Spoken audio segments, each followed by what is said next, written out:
Would you rather take a job or end up homeless? Well, most people would pick a job without hesitation. I mean, who wants to be willingly homeless?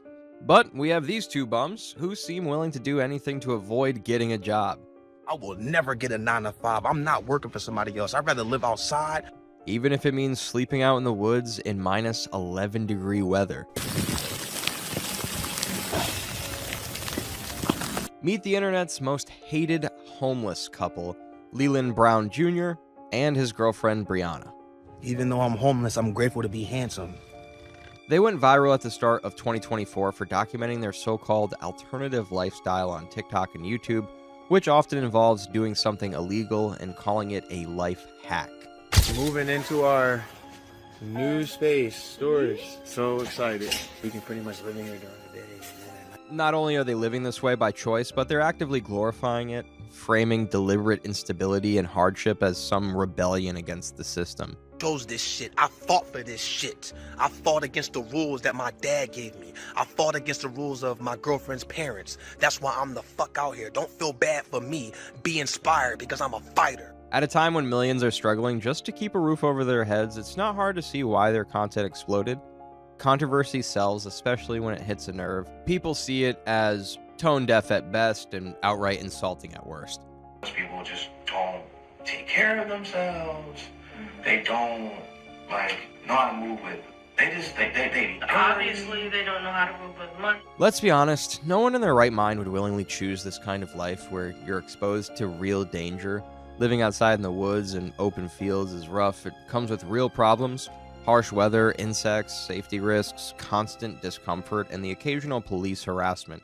This isn't some aesthetic trend you can turn off when it gets inconvenient. It's reality, and a brutal one at that.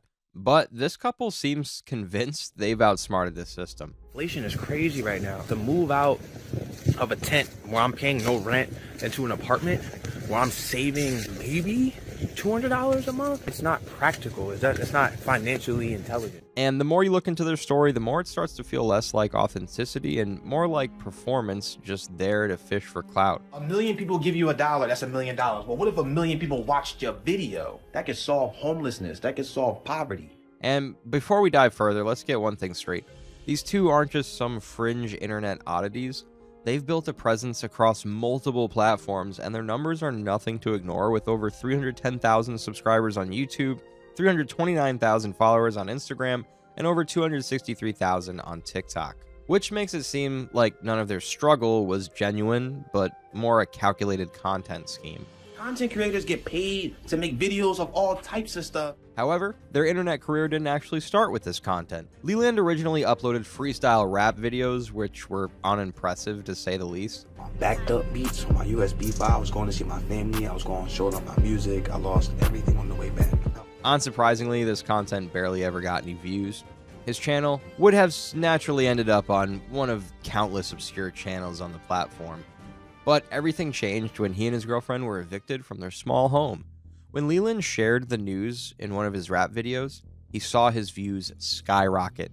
I'm about to make a fire beat using FL Studio Mobile. I don't have that much money. I gotta do what I gotta do. I am currently homeless, living in the woods. This clearly stirred something in his mind, because instead of treating it as a setback to recover from, he turned it into a content opportunity, pitching a tent in the woods and selling the experience online as freeing oneself from the matrix. You still gotta work a 9 to 5, pushing 40 hours plus a week. That's on you. Don't get mad at us because we found a way to circumvent this shit and get out the system and get out the matrix. And just like that, he started presenting his homelessness as a lifestyle choice. We living in a tent, paying no rent, saving up money every single month. More money than the average American could ever think to save. He, along with his girlfriend, would often talk about how happy they were to be homeless and how much money they were saving. And for some reason, this unusual outlook on life captured the internet's attention as hundreds of thousands of views raked up on their shorts. This expectedly encouraged them to lean even harder into this lifestyle. Unless we're being loud or noisy. The property manager can still kick us off the land at any time, so we gotta make sure we stay low-key so we don't get caught. Now, in most stories like this, you'd expect some kind of recovery arc. Get better jobs, stabilize, move forward. But not these two high-Q geniuses. For reasons that are hard to justify, they doubled down and treated this as the end goal. Leland did get a job later on, but for his obsession with getting views instead of turning his life around. He began treating it more as an opportunity for more content rather than actually taking responsibility for life. At various times, all filmed while working at a hotel, he took off with large amounts of food stuffed into large trash bags, recording and posting everything online. Naturally, if you're going to do illegal stuff like this and then post it online for tens of thousands of people to see, you should expect to face consequences. But this bright young man argued that he was such a valuable worker and it would be difficult for them to fire him if caught. If my job ever did find out about me doing this, I'm going to make it very difficult for them to fire me because I'm a good worker. Well, his employer did catch him stealing food and promptly fired him. I got fired from this hotel for taking home leftover food. He later uploaded his justification, which clearly showed how entitled he felt about taking food from his workplace because of his unusual lifestyle. Saying I was stealing food, when in reality I'm homeless, and I was told I can take the food home. The company was generous enough to offer him a severance package, but on a condition: he removed his videos on all the food he stole, which would be a no-brainer choice for anyone struggling as bad as him, but Leland rejected the offer, as if getting internet attention for broke life is some flex. I really needed that money, so I almost signed it. But then I read the fine print, and the fine print stated that I couldn't post any videos about me taking food home from the hotel anymore. And any videos that were up, I could get in trouble for that. And after the firing, it was back to just him and his girlfriend uploading their bum lifestyle on their social media. Their channel truly blew up in early 2024 when they were caught living inside a storage unit to avoid paying rent. Moving into our new space, storage. So excited. And this is where a line between unconventional and outright irresponsible gets crossed. Because contrary to cheap lifestyle hacks, as they liked to brand their content as, this was an obvious violation of their rental agreement. Somehow, the storage company remained unaware of this for months, all the while the couple was filming and uploading everything. Essentially trespassing, then turning around and bragging about how smart and efficient it was. Of course, once the content went viral, it didn't take long for reality to catch up. When the company did find out, they kicked them out immediately.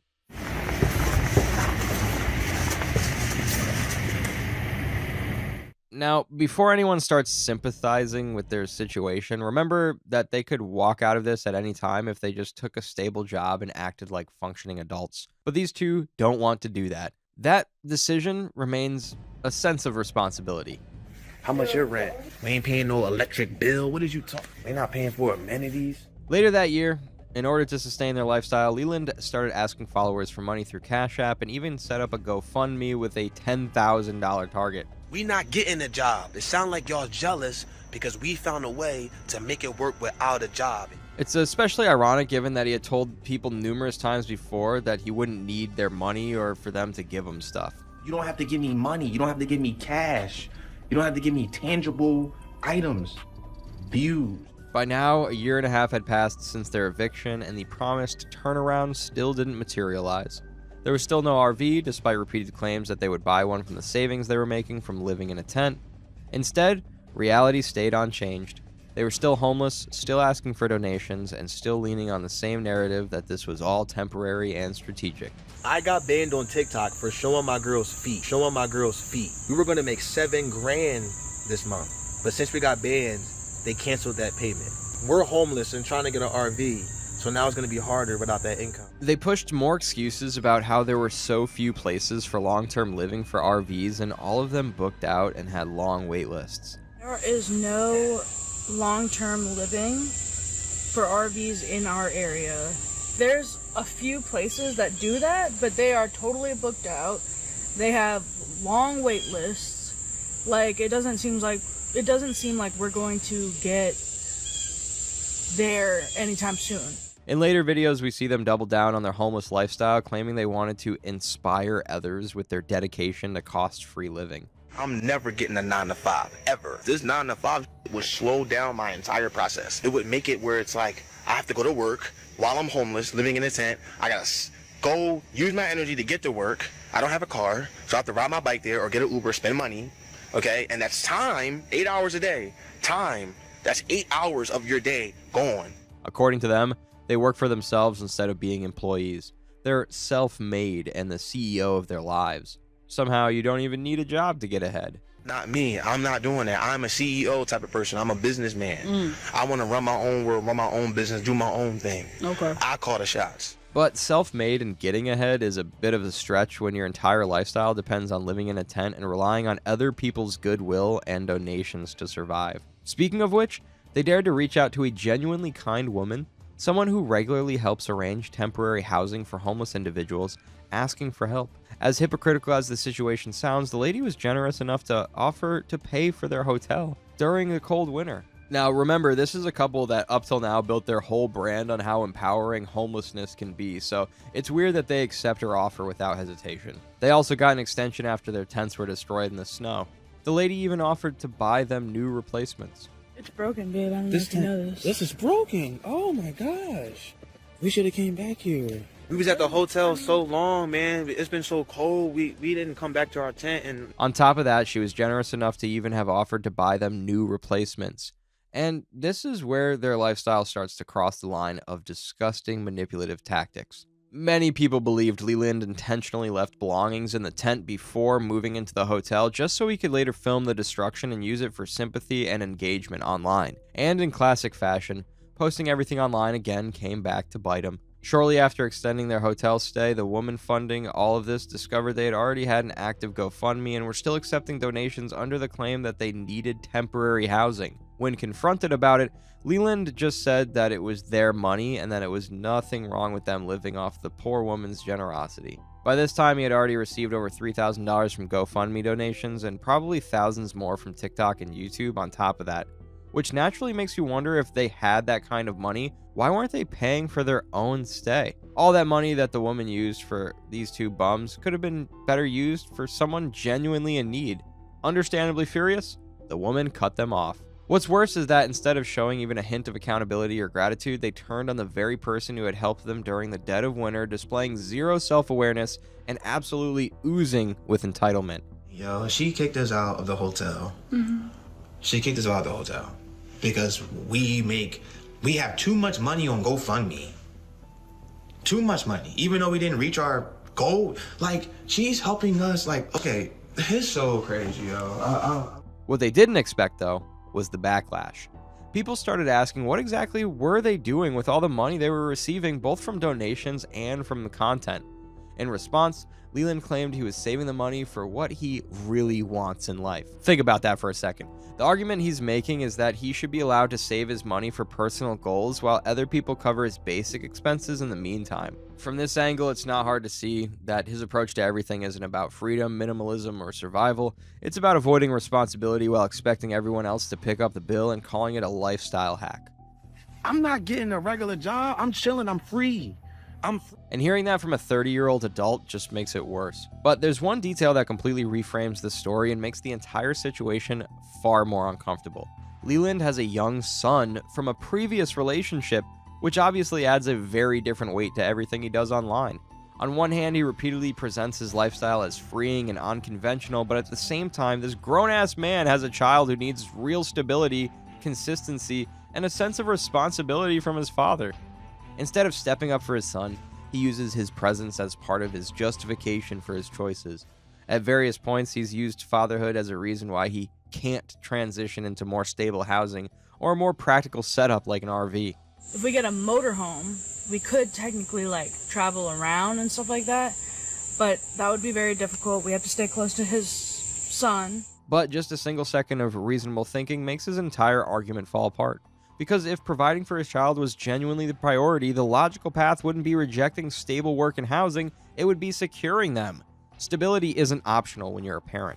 And by now you can probably predict his behavioral pattern. Whenever criticism builds, the narrative shifts. New excuses pop up, there's always an explanation for why he can't do what everyone expects from him, but rarely ever any real accountability or self-awareness.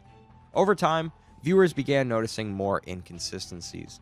On one side, he would talk about income, donations, and earnings from content. And I make money on YouTube, TikTok, and Facebook recording our journey, our homeless journey. On the other side, he would continue presenting himself as struggling and in need of financial support. The two realities don't sit comfortably together, and that tension is part of why the skepticism around their content kept growing. Of course, there's only so much grift you can pull before people start calling you out for being frauds. Understandably, many people stopped believing that they were genuinely homeless. Some viewers were able to point out inconsistencies with their projected lifestyle and the reality on the ground, especially Leland's own boasts that contradicted his constant appeals for donations. Because, once again, if he was allegedly earning thousands of dollars from TikTok income, why was he still on the streets and still asking for more money? But things get even worse from this point on. Some didn't deny he was earning thousands, but they were skeptical it was all coming from TikTok, a platform notorious for low payout rates per view. After all, how much can a person realistically earn in ad revenue from showing a bum lifestyle? And this makes you wonder their real source of earning, which brings us back to his girlfriend and how he keeps presenting her in all the videos. Brianna's about 9 years younger than Leland, and that age gap matters, especially if your partner's manipulative. Viewers noticed in a lot of videos that her state of mind wasn't right. In many of the live streams they appeared in together, it later became disturbingly obvious based on Brianna's pupils and overall behavior that she appeared to be under the influence. Suspicion rose that most of Leland's income wasn't actually coming from TikTok at all, but from selling explicit content of his girlfriend through OnlyFans. In a stream, he even admitted as much that he was using Brianna, while she can be seen mute and on-reactives to his statement. I'm using Brianna. I use Brianna. We all use people. We use people for transactions. Don't you buy a product and they give you money, y'all using each other. If y'all using each other for if a mutual relationship, it's fine. This theory starts to make sense with how he frames her in all his videos at questionable camera angles, often in skin-tight clothes, perfect makeup, frequently seated on a bed, and with him never obstructing her image from the camera. Brianna has appeared in his videos in this exact same way multiple times.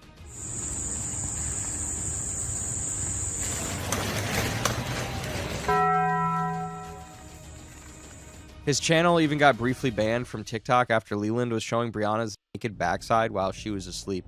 A massive violation of someone's privacy, by the way. Unsurprisingly, viewers began reporting the stream. So, his bum lifestyle content was just the marketing front, and the real money came from pimping out his younger girlfriend on OnlyFans. Instead of showing even a hint of remorse for what he had done, Leland completely flipped the narrative and started playing the victim. I got banned on TikTok for showing my girl's feet. We were going to make $7 grand this month. But since we got banned, they canceled that payment. He falsely claimed he was only showing his girlfriend's feet and that there are people on TikTok showing way worse stuff. There are people that are on TikTok showing way worse. How did we get banned for showing my girl's feet? You know what it was? Because she was asleep. It's clear he'd been the manipulator here, filling her head with nonsense about how she didn't need a job because making money by selling her body online was much easier. By now in this saga, anyone can see that this was not an authentic survival story, but more like a deliberate content strategy that funnels viewers to something distasteful. And the problem with that approach is simple. It's that the more you depend on chaos for attention, the more you have to keep the chaos going. That cycle explains a lot of what comes next, because even basic boundaries stopped existing. Their location choices, their living setups, even private moments, and everything in between became material for content. And each time something went wrong, it was treated as just another episode to be uploaded online for viewers to see. Eventually that pattern caught up with them. Repeated issues with being removed from places, conflicts tied to filming in restricted or private spaces, and ongoing complaints from viewers and platforms all piled up. And all while this could have been a reset point, it never materialized into one. Because every reset would have meant stepping away from the attention economy they had built. But then, suddenly a new video was uploaded and it shocked everyone. A hotel for $2,000 a month? That's way too expensive. It seems he got tired of the woods and the constant instability, so he announced his big decision. The couple would leave their homeless life behind and move into, not a cheap rental for stability or even a low-cost housing, but a luxury hotel room for around $2,000 a month. So glitz and glamour folks were living in a studio hotel paying $2,000 a month with utilities included. Wow, bravo. Going from complaining about high rent costs and how homelessness is freeing to an all-inclusive hotel setup with amenities. And Leland seemed to think of himself as some genius for this, stating how they circumvent paying rent at an apartment by shelling out $2 grand a month at a hotel. We know we can use as much as we want. We can use it without having to worry about how much we're using. You'll never get that from an apartment. Never. It just comes down to being comfortable living in a small space. The same person who framed traditional housing and jobs as unnecessary was now effectively paying premium rates to avoid both, while still trying to present it as some kind of clever life hack. Apparently, as deeper digging into this saga revealed, he wanted an address without background checks or credit card checks, so he could receive mail, set up banking for trading, or keep the grift going without much scrutiny. It's just easy. It's so simple. You just buy the hotel, and there's no credit. Yeah, they don't do credit checks. There's no background check. His newest master plan was simple in the worst possible way. Take whatever money he was pulling in from his socials and his girlfriend's e-services and pour all of it into day trading. Day trading with all the money we made from TikTok and YouTube and her service. Day trading with that money. Without much shock to anyone except themselves, the plan completely collapsed within months. And this is where he finally reveals the uncomfortable truth everyone long suspected, that YouTube and TikTok were never his real business. But I'm not making any money from YouTube. Like, I'm not gonna say any money. I'm just not making a substantial amount of money from YouTube. YouTube's not paying me like that. I'm figuring out how to get more money from YouTube, but I get most of my money from her service. My girlfriend's service is like what really pays us. They were just the marketing front. The real income, the actual cash flow keeping everything afloat, came from his girlfriend's e-services. So to put it simply, this guy's essentially pulled his girlfriend, which to remind you once again is 9 years younger than him, into participating in his unstable self-made homeless lifestyle for content, not because it made financial sense, but because it generated views. Views that ironically didn't even translate into meaningful income most of the time, and on top of that, he was openly leaning on her financially to bankroll his lifestyle and every new get-rich-quick experiment he cooked up. To push everything deeper into degeneracy, by 2025, things between the two of them had already escalated. He went behind Brianna's back and slept with his son's mother, which ultimately led to a breakup between the two. In a series of consecutive videos, Brianna did not appear with him. I told my girl, right, not if I already did. Go ahead. Do what you want to do. Right, vice versa. But as usual, that wasn't the end of the story. They eventually patched things up and went right back to posting content, trying to recover the audience they had lost.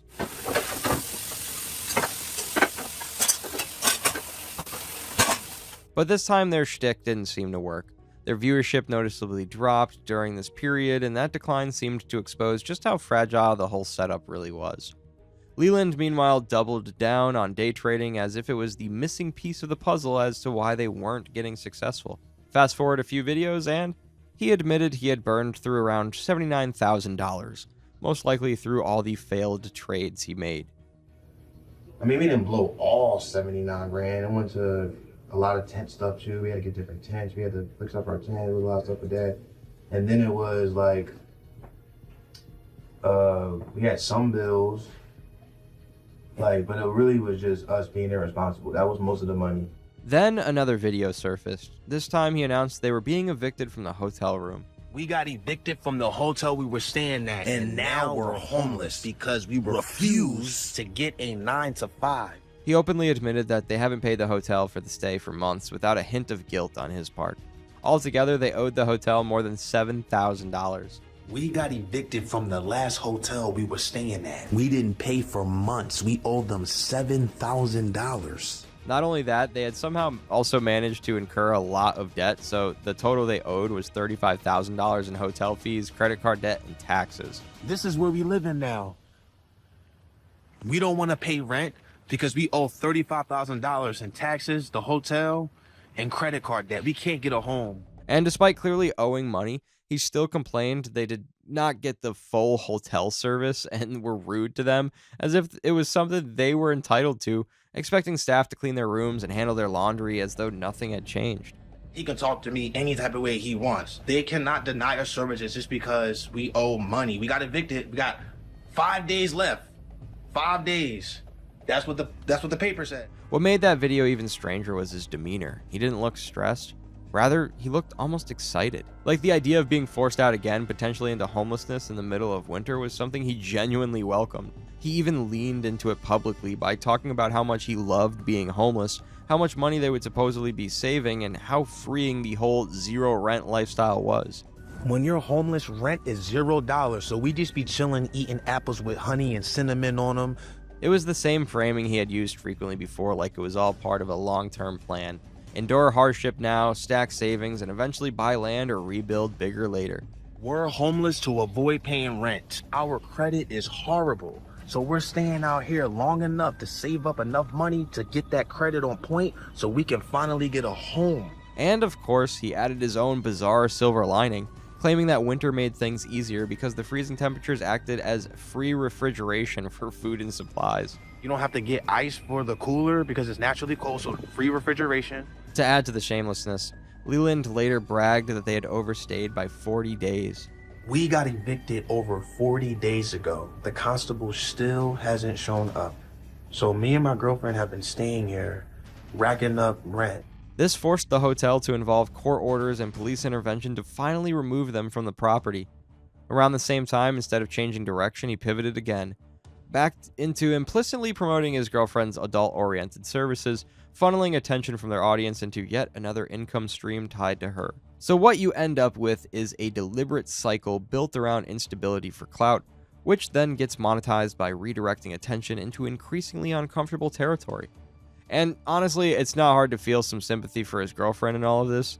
She has been loyal even while being pulled into a lifestyle that's unstable, public-facing, and clearly shaped around her partner's failed financial experiments and attention addiction. And this continues right into the present. They keep glorifying their homeless lifestyle. We do what we gotta do to survive.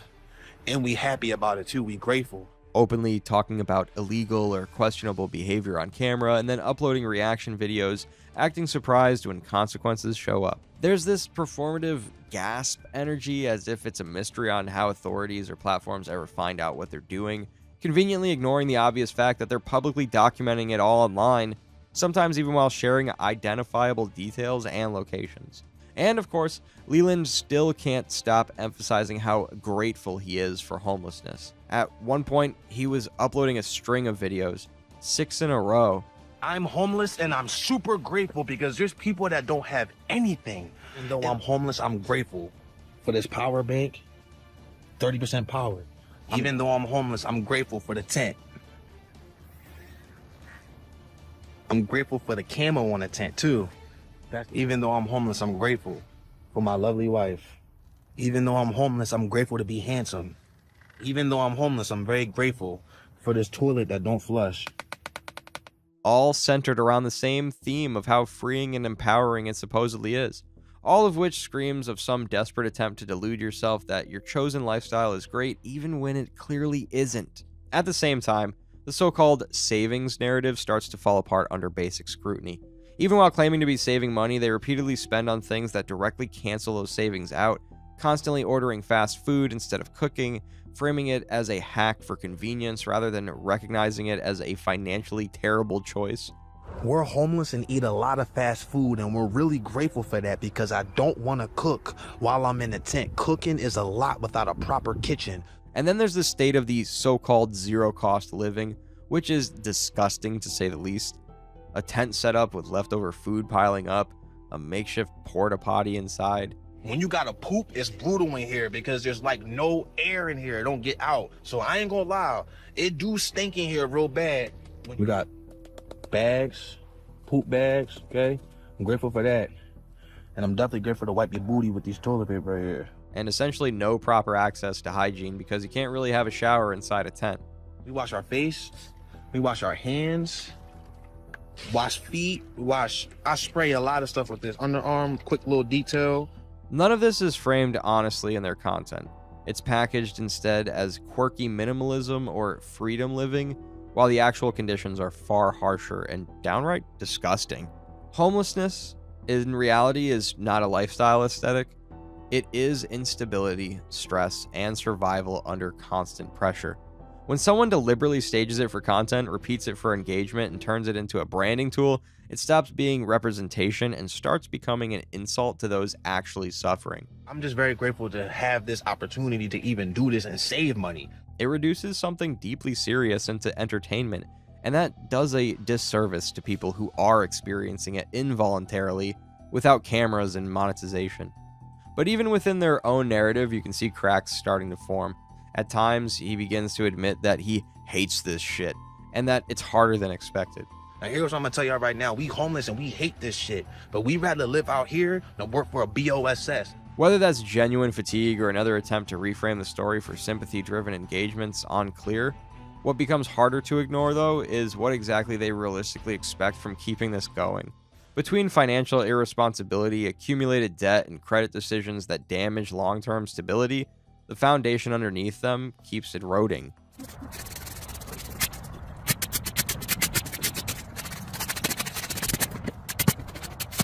Add in documented risky or illegal behavior, repeated platform dependence, and a business model that can disappear with a single ban or algorithm shift, and the situation becomes increasingly fragile.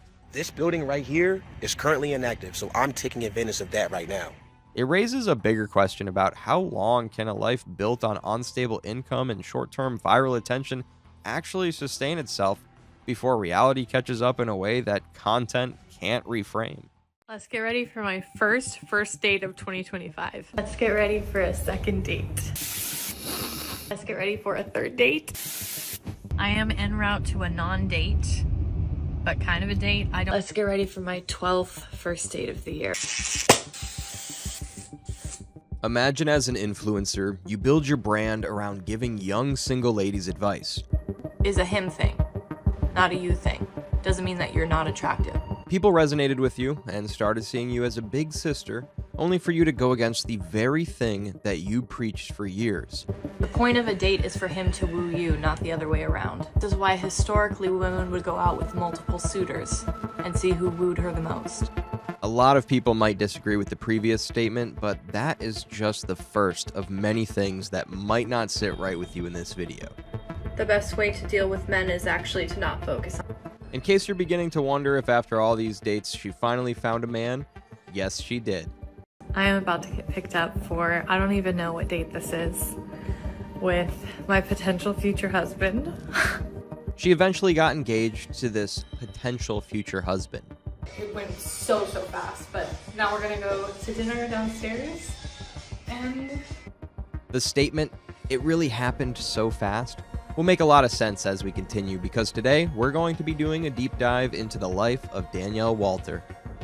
Initially, she was just a humble tech sales rep with an average following who was always giving young women in their 20s and 30s life and relationship advice. This is for the girl who feels like her needs are never met, or whose boundaries feels like they're always being crossed. Girl, you are too hot to be with. She continued posting videos about different dates she went on, and as a result went even more viral. Then she rebranded herself as the Carrie Bradshaw of San Francisco. On Instagram, she has a whopping number of 1.2 million followers, while on TikTok, she has a massive following of 796.5 thousand followers and 34.6 million likes. Her advice to ladies was simple: don't rush into relationships, and most importantly, don't focus on men.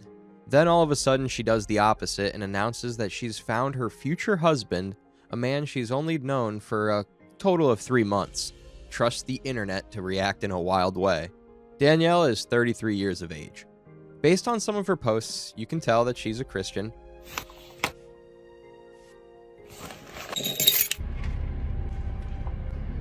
In response to people criticizing her content, she said that God designed her as a storyteller who loves creativity and the very act of creating things. The way that God designed me was as a storyteller who loves creativity and creating things. According to her, it's a skill set and she makes people feel good. What you're missing is that this is part of my design. This is part of the skill set that he put in me. And I make people feel good, which then causes them to ask themselves, how is she so happy?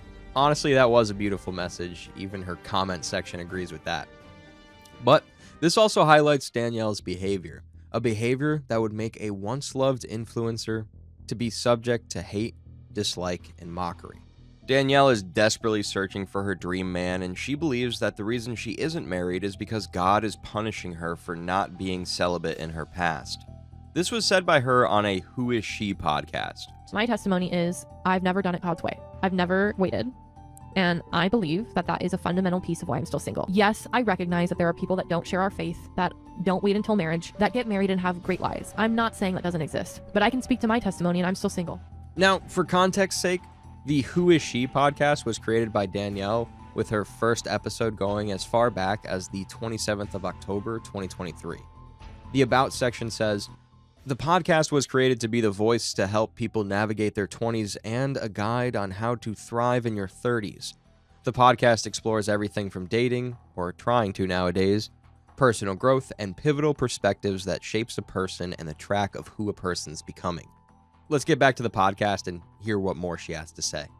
Whenever I fall into the trap from the enemy of, oh, just give in, just, do it. It's never to please the other person. Like, I want it. I want to have sex, and we know that this is a thing. It's like the flesh that we have to kill, and our flesh has to die daily. But when I was really thinking about it, what I ultimately want is that partnership. And the sexual aspect of it, when I really break it down, and maybe you identify with this, is to try to fabricate the feeling of what that might feel like once I actually have that partnership. Now let's unbox this together. The issue is the gap between her reality and the version she presents. She makes what looks like a disappointing situation seem like a deserved punishment for her sinful past. People even went as far as creating a Reddit snark page on her. Danielle's digital footprint started on TikTok in 2022, where she was posting short-form contents. Personally, it felt like a grab your popcorn and eat type of content. Her first viral video back then was titled "Things I Wish I Knew at 25 as an Almost 30-Year-Old." This attracted a lot of people to her page, especially young chaps that were still trying to navigate life. He legit does not care if you didn't shave your legs. He's just happy to be there. And if he does care, he is not your guy. The video was posted specifically on the 9th of August, 2022. To show you how viral it went, it has a whopping number of 18.6 million views, 20,000 comments, and 69.8 thousand shares. A lot of people resonated with this particular content. A celebrity like Meghan Trainor and other people left positive comments on the post too. Danielle's response is kind of typical to how people will respond after going viral. She was so excited that she had an adrenaline rush and couldn't go to bed. Just listen to her yourself. Well, I just gotta keep watching it. I just gotta keep watching it go up. And then I had to put on like a guided meditation to go to sleep because I was so juiced. It is typical of every influencer to go ahead and milk this attention, and trust Danielle to do just that, because 8 days later, she posted a part 2, which also got 1.8 million views. Back with a part 2 of things as an almost 30-year-old I wish I knew at 25. Personally, I like this next advice, and I think everyone should take a cue from it. Every time you think of one of your friends, just send them a quick text. It goes a long way. As you would have rightly guessed, this became a series on her social media. I'm back with a part 3, but this time, things I wish I knew at 18 as an almost 30-year-old. Here's what I've learned throughout my 20s that I wish I knew, now being 29, almost 30. Part 3 of things I wish I knew at 25 as an almost 30-year-old. This made some of her followers develop a parasocial relationship with her, often enabling her contents. For those who don't know, a parasocial relationship is a one-sided emotional connection with someone, usually a celebrity or a fictional character that one doesn't know personally. This is obvious in her comment section. In one of her TikToks, Danielle advised on the importance of not dating or falling for potential when it comes to men. She said that if a man's not showing you effort, you're essentially falling for his potential and not his patterns. And the way to determine whether you're falling for potential or patterns is to observe his patterns, essentially to watch him over time. If he is not showing you effort and you are somehow tripping off him, you are falling for potential, not patterns. And I hate to say it, but you need to hear it just like I did. That potential could never grow into anything, leaving you at a point where you've just completely overcommitted your mental and emotional and maybe physical energy to something that will never actually reciprocate or turn into the situation you have. Take note of this, because as we continue, you would realize that she doesn't take her own advice. In another video, while advising people on how to make friends as adults, she also said that when she was in a long-term relationship, she hadn't remained close to many of her friends because she'd invested all of her time in that ex. And that when he ended things, she suddenly found herself with no one around her. I had just gotten out of a long-ish relationship, and I did the classic thing where I didn't remain super close to a lot of people because most of my time was dedicated to that one person. And then I look up, I'm broken up with, and I have no one around me. It's obvious that her followers enjoyed her openness about her past relationships, but within this mix, something dark began to emerge. When it comes to relationships, Danielle suffers from and anxiety. There's something called limerence, which is closely tied to anxious attachment, but no one's talking about it. According to her, here's the definition of limerence. Limerence is like an unhealthy obsession or infatuation with someone without the facts, without knowing them. Being a limerence has serious disadvantages. Some scholars have even argued that it's linked to obsessive compulsory disorder. As an influencer who gives advice to women, she came under a lot of scrutiny because people expect her to lead by example. Due to the level of engagement, Danielle also gives what she labeled as big sis advice. While addressing her fans, she told them to research on masculine and feminine energy. The basis of this is the belief that men and women are built differently, they have their own specific kind of energies, which both parties must respect in order to have a productive relationship. Listen to her talk about it in a video.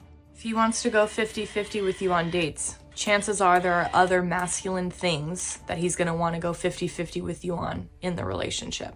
I'm just saying. What she describes as masculine energy are things like men opening the door for a lady, men being leaders, men heading the family, and men planning dates. She sees women's energy in the line of caring for the family and focusing on the overall wellness of themselves and the family. Here is the secret to dazzling men. In a short matter of time, she started another series that she called Delusion Week, where she did what the hottest and most successful version of herself would do for a week. I want my life to start feeling like I have everything put together more often than not. So I've decided to enter what I am calling my Delusion Week, where I hijack my free will and do the things that the hottest, most successful version of myself would do. I feel like she was manifesting her dream life. Hello and welcome to Delusion Week Day 1, where I hijack my free will and do what the hottest, most successful version of myself would do. After a couple of days, she also moved on to participate in an I Dare You challenge, a series where her and her friend dared each other to do brave things that would get them closer to their dreams, which is pretty cool. But the series was eventually stopped on day 3 and it didn't really achieve any form of virality. Fortunately, Danielle later went viral for a Get Ready With Me for a First Date video, a video that achieved over 5 million views. Well, I'm here again, going on a first date. Based on the popularity of this Get Ready With Me video, she decided to put out more similar content. I mean, for it to go viral, it showed that people resonated with it. Let's get ready for a second date. Here, let's get ready for a third date. In this dating series, she even had a video that hit 22.2 million views where she talked about going on a date with a guy she met on Hinge. On my way to a first date, we matched on Hinge. I know nothing besides he's good looking and Christian. This is what I'm wearing. Danielle later claimed that she actually didn't go on many dates, mainly because she only dates people who are very high value and show initial effort. I don't date a lot, but when I do date, the person that I am going to go out with has to be very high value, worth my time, and then I'm worth his time, etc. And for me, on a first date, I need to see effort. I need you to like show out. And so usually if I'm going on a first date, it'll either be like a nice restaurant for dinner or it will be like going to get drinks if I don't want to like sit down for a full dinner. This idea doesn't really sit well with me. First dates are already difficult because everyone is showing their best version. It takes time, honesty, and real moments of vulnerability to truly understand how much a person's into you. First dates are basically for the sake of having a good impression. But what do you guys think? Let me know in the comments section. She eventually got into a relationship, and although she never revealed his name, she made that clear with this video of her boyfriend meeting her friends for the first time. Let's get ready for a date where my boyfriend meets my friends for the first time. For context's sake, her viral dating video was posted on February 2023, and by May 7th, 2023, she posted this video of her boyfriend meeting her friends for the first time, meaning she became his girlfriend very quickly. Listen to her confirm it in the video. My boyfriend actually asked me to be his girlfriend a month and a half ago. Isn't this kind of hypocritical considering that her reality did not align with the advice she had given to a lot of young women? Surprisingly, by the 4th of May 2024, she posted another video with the caption, "The word is out, I am dating again." Rumors are true. I am, in fact, going on another date. Remember what she said about limerence? Look at her reaction after one of her dates. Oh my god. Oh my god. Oh my god. Oh my god. Try not to get excited, but that went really well. Oh my gosh. Okay. Seems really nice. And he's so handsome. And it was a great date. After noticing the amount of views the Get Ready With Me for a First Date series was getting, she turned them into a series. I am walking up to a first date right now. We matched on Hinge. We accidentally ran into each other at the gym before the date. This is what I'm wearing. We're getting coffee. I will report back. Oh my god. Oh my god. Oh my god. Oh my god. Try not to get excited. Now, this new series was an indirect announcement that she was going to be taking dating seriously. She even said that she would now be shuffling between her home, San Jose, and San Francisco. This last weekend, I posted a video that I really liked. I'm really taking dating seriously, so I'm splitting time between my home in San Jose and San Francisco. And I drew heavy inspiration from Sex and the City. Based on her dating history, there's a gym guy, pilot guy, New York guy, and singer guy. Let's start with the gym guy. He was one of Danielle's first dates of 2024. We accidentally ran into each other at the gym before the date. They didn't work out at first. Now the same gym guy contacted her 6 months later to meet again. I'm about to get picked up for what I believe is a date, but I don't know if it's a date. This is someone that I saw like at the beginning of the year, and it just didn't work out at the time. He didn't really know what he wanted, so I don't really know. We saw each other at the gym, and he asked to get together. Trust Danielle to let us know how this follow-up date ended. I am literally such an idiot. Such an idiot. I feel so stupid. I just feel so dumb. I think the only thing worse than thinking this was a date and it not being a date and it turning out the way that it did because we kissed and nothing has changed is that I am sharing my life on the internet and he's probably gonna see it. I found some interesting comments in her comments section. As she continued her dating conquest, she eventually went on another date with Pilot Guy. I am on my way to a first date. I'm very excited. We've been texting the last couple of days and it was enjoyable. It wasn't like a burden to text him. It seems really nice. As is her tradition, she updated her audience after the date, and this is what she had to say. I just got in my car. That went really well. He's so sweet. He's so nice. She eventually went on 3 dates with him, the first in person, the second over FaceTime, and the third one rock climbing. I am about to have a FaceTime date call, I don't know, with Pilot Man. So here's the setup. I think I'm the first in my lineage to hear the sentence FaceTime date call. Here's what she had to say after the FaceTime date call. He asked me out. We're gonna go rock climbing on like a rock climbing wall, not like actual rocks. Here's how the rock climbing date with Pilot Guy went. I'm about to get picked up on a second date with Pilot Man. We're getting dinner and then we're going rock climbing. This is the first second date I've been on in a long time. I'm gonna be back after. Tell you how it goes. Listen to a recap of how it went, and trust me when I say grab your popcorn. He brought me flowers. So pretty. And he held my hand while we were walking out. We were saying goodnight. And we kissed. And it was good. First off, I'm happy that she didn't end up regretting the kiss unlike before.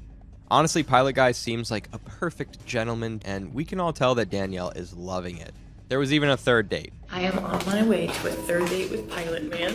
He walks into my car, green flag, and he just grabs my arm, slides down and holds my hand. And I was like, it happened so quickly. So I was like, oh, okay, I guess we're doing this. And we're saying goodbye. I know he wants to kiss me, and I wanted to kiss him too. So we say goodbye and we kiss. And this time it was too much information. It's a little bit longer. Eventually, after their final date, Danielle said that due to the logistics of him being a pilot, he wasn't as responsive to her as she wanted, and now probably wasn't the right time for them to date. So he has a schedule where he's home for 2 weeks, and then he flies out for 2 weeks. Again, only 5 days later, Danielle made a video announcing that she might be flying out to Hawaii to see him after saying that it logistically wouldn't work out between them. Okay, that went really well. He's not gonna be home for like another month, but there may be some exciting things where maybe I might fly to Hawaii to see him. I think it's also important to add that within this period, she formally resigned from her job to focus fully on her influencer lifestyle. I'm about to quit my job, and I thought I would document this. I feel so nervous. I am terrified, but I know it's the right thing to do. So it made sense that she had enough time to travel and not be affected by work. Unfortunately, Pilot Guy discovered her social media page and officially decided to end things with her. Danielle, on the other hand, claimed that being an influencer wasn't negotiable, and she believes that God put her on this planet to capture the human experience. That sentiment was echoed, and that they've always really appreciated me, and they've been aware of my social media for a while and have basically commended me for being able to do both. And it got to the end of the call where I said, I just really appreciate everything that you guys have done for me. She again continued her quest to find Mr. Right, and that was how the singer guy came into the picture. I am on my way to a first date. I know nothing about this man except for he is Christian. He's driving from over an hour away. He sings, and I agreed to go out with him very quick. If you've been really following, by now you would know that there's an after date video. Listen to what she's got to say. He's so sweet, a little bit more on the quiet side, but a really good conversationalist. He asked me such great questions. There was never like an awkward silence. Such a gentleman. Oh my goodness. He just walked me to my car. Is it just me, or does this feedback sound like what she said about Pilot Guy? She also went on follow-up dates with Singer Guy.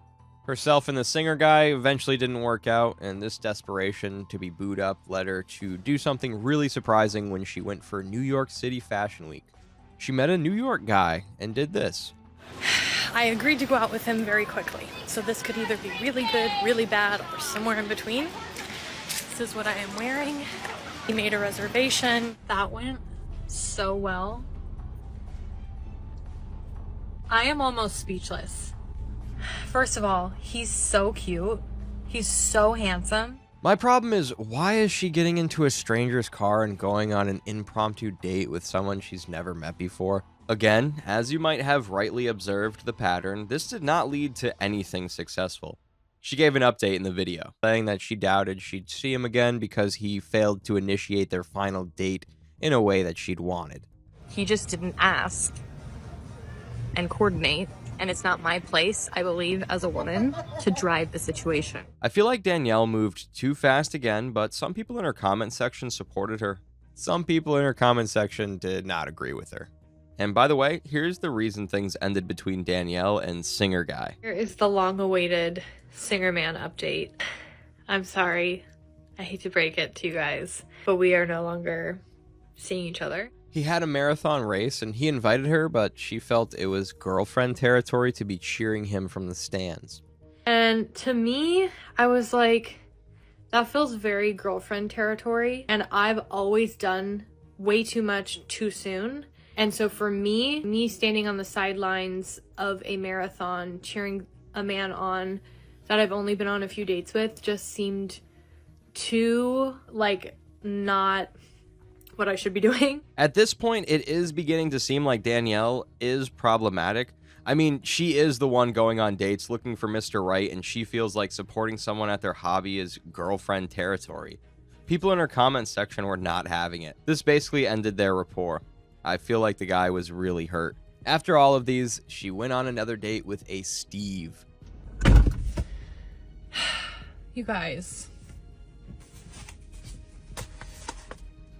This man is the sweetest. And these flowers were from Steve, who Danielle went on 2 dates with, describing him the way she described her favorite dates that were promising men. then we start walking back to the car, and I'm walking like the wrong direction, and he just slips a hand right on my lower back, and I'm like, there may be attraction there. I hope you can all see the obvious delusional pattern now. By the end of 2024, she did a dating rap, going on a total of 26 dates in 2024. Hello and welcome to my Dating Wrapped 2024. In 2024, I went on 26 dates. Here's the breakdown of how she met these men. How we met. I met 2 men in the wild, set up by friends, 1 Instagram, 1 dating apps, literally everyone else. Listen to the amount of hours she spent preparing for these dates. Getting ready for these dates, total was 37 hours, and that breaks down to a whopping hour and 36 minutes per date. Interestingly, she also took account for the reasons why these dates didn't work. Why it ended. I got ghosted 3 times. I was love bombed once. I got rejected twice. I rejected them 3 times. There was mutually no interest twice. It wasn't actually a date twice. Maybe that should be 3. And they turned out to be a good friend instead once. I actually commend the fact that she's auditing her life. I think this will help her to be more productive because the amount of hours spent on getting ready for her respective dates, she strategized and decided to lower her pre-date preparation time in 2025. Let's get ready for my first date of 2025. Part of my strategy this year is I don't want making my dates the prime thing in my day. So I had a full day. I already have makeup on. I'm just gonna fix my hair, touch up my makeup, and get dressed and go. She said that she would start going on more coffee dates instead of dinner dates. She also said she would stop praising the men she dated like she did in 2024, admitting that she described them so positively because she had put so much effort into preparing for the dates and felt that she needed to see the good in all of them. Because I found myself looking for the good, which is not a bad thing to do. In March 2025, Danielle moved to San Francisco. For someone that had claimed that she was going to change her dating strategy in 2025, this move was a direct opposite. For context, she owns a place in San Jose, but she moved to San Francisco believing that she would find her future partner there. It is the night before my move to San Francisco. After moving, she also posted a video claiming that her type of men are in San Francisco. I just opened my Hinge and actually took a look at it for the first time since moving to San Francisco, and oh my gosh. This is where they all are.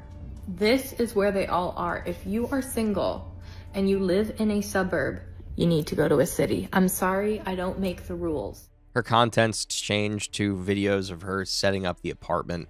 After taking a break to move and set up her apartment, Danielle returned with a Get Ready With Me for a Date series in April 2025. Let's get ready for a first date.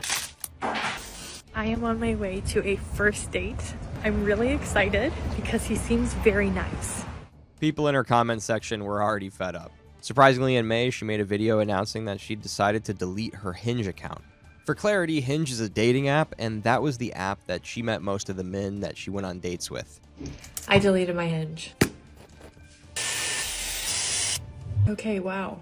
And you may be thinking, what does this have to do with Philly Man? She claimed that she needed a break, and a man that she called Philly Man, whom she met recently, had influenced her decision because he was concerned about her social media lifestyle. The social media thing might not be in alignment. Me being public with my life, which is a challenge of what I do here and what I love to do and create, isn't really something that everyone is comfortable with. So we both agreed to just think about it. After their third date, they mutually decided to take some time apart to think about her dating content and influencer lifestyle. A few weeks later, while she was preparing for a church conference, he reached out with a long message saying he respected what she did after watching her content. Danielle didn't respond, explaining that since she was at the conference, she wasn't in the right headspace to give a thoughtful reply. So simultaneously, I was en route to a conference at my church, just like busy. And I get this long text from him. And I'm obviously not going to read it, but the summary, it was really nice. The summary was, I did a lot of thinking in order to really understand. I watched some of your content about me.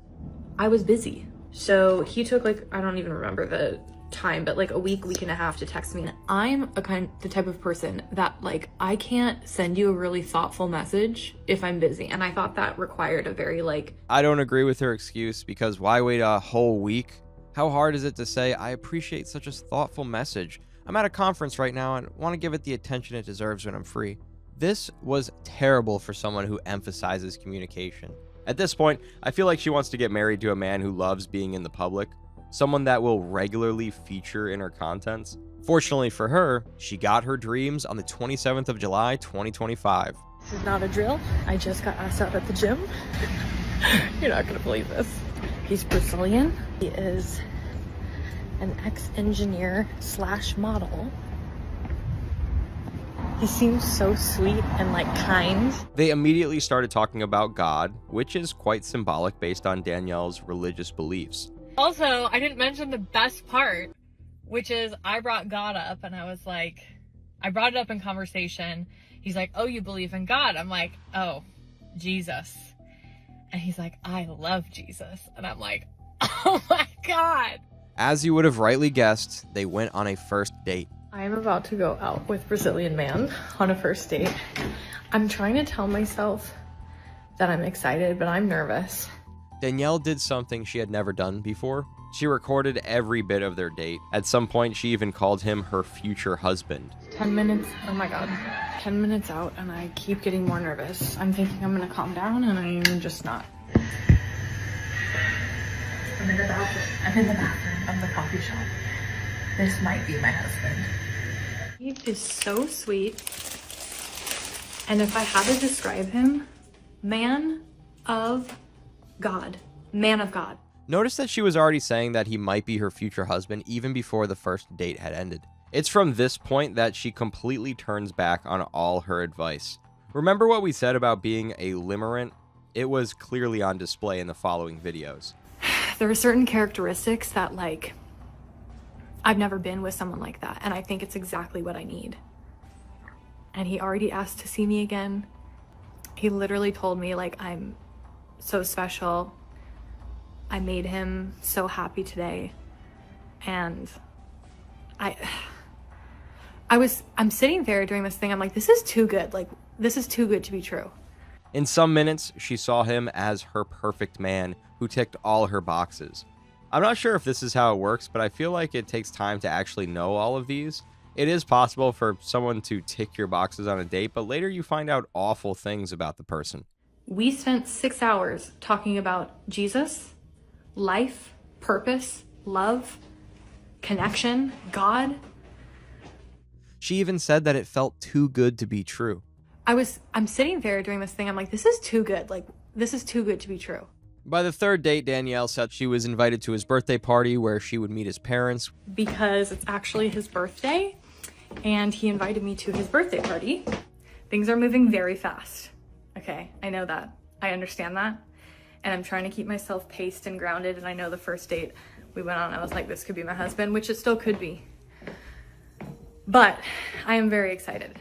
I like the fact that she acknowledges that she is moving too fast. Unfortunately, she could not do anything about it. With this Brazilian guy, she broke a record by documenting her first ever 4th date on her TikTok. Let's get ready for a 4th date. By their 5th date in August 2025, she said things were getting serious and that, without a doubt, he was her future husband. Keep in mind that this is just after 1 month and a total of 5 dates.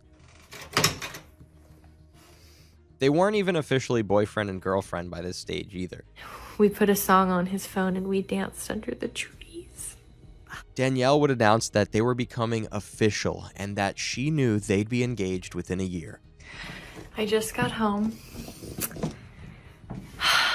This is really good. This is just... She even took him home to her parents. All of this happened in nothing more than 1 month of knowing each other. Okay. I'm so nervous. Yes. Okay. I am bringing him home to meet my dad and my bonus mom. In December 2024, she introduced her future husband to the internet through a limited docuseries about their 3-month relationship. Can you imagine? Honey? Hi, babe. Okay, let me mic you up. Okay. Okay. Honestly, I found this video very performative. Anyways, his real name is Lucas. They actually fit each other because Lucas went ahead to start his own love bombing online. Take a look at this video. He talked about Danielle and flowers. I spent 5 years single and now I'm in a relationship and I'm just heading to buy flowers to my princess. And one of the greatest reward I have, it's her femininity. And flowers are the seed for this to just blossom. So brothers, we give flowers because we are intelligent. We are cultivating her femininity, and I will show you what I'm gonna choose now. Here's how their limited docuseries played out. Although, in all, Danielle was doing most of the talking. Honey? Hi, babe. Okay, let me mic you up. Okay. Okay. Notice that once again, she made her relationship a public show. I'm a strong advocate of people keeping their relationships away from social media, especially at the formative stage. Back to the night you asked me to be your girlfriend. Go to that lovely night. Yeah. Honestly, this looks like a well-rehearsed movie, but I'll let you guys be the judge of that. The first couple months of dating, we were together every 2 to 3 days. Yes. You were nothing but consistent and kind and wonderful. Oh, babe, I got like my cheeks are red now. His cheeks were not red, but let me not sound like a hater. This is some cringe love bombing. Like, you don't have to kiss her every second, especially considering the fact that they're filming you on the spot, trying to tell the world who you are. Again, this might just be what made Danielle really attracted to him. Let's see what the comment section had to say about this. Remember, Danielle had a 3 months rule. She went against it, and this is what she had to say. Okay, and I just want to address, in the past, I've said you shouldn't agree to getting into a relationship before the 3-month mark so that behavior can be proven. And I'm not going back on that in most cases. I still think that's reasonable. I agree. Right, but This is honestly double standards, and it's very wrong of Danielle to invalidate people's opinion after some people might have taken her previous advice. Before she continued this series, she took and posted this, surprising him with my dress content.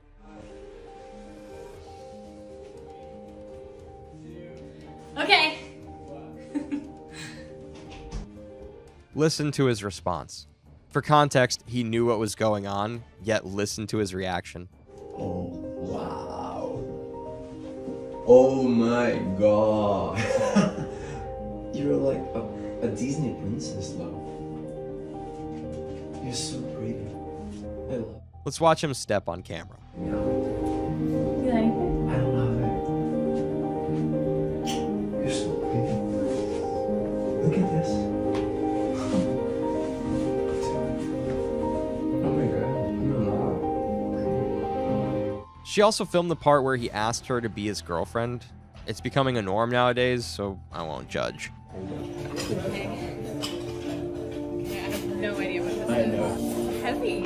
It's heavy. Oh, honey. Okay. Yeah. We did the same thing. Oh god. Oh god. And this one you didn't know about it. You didn't know about this.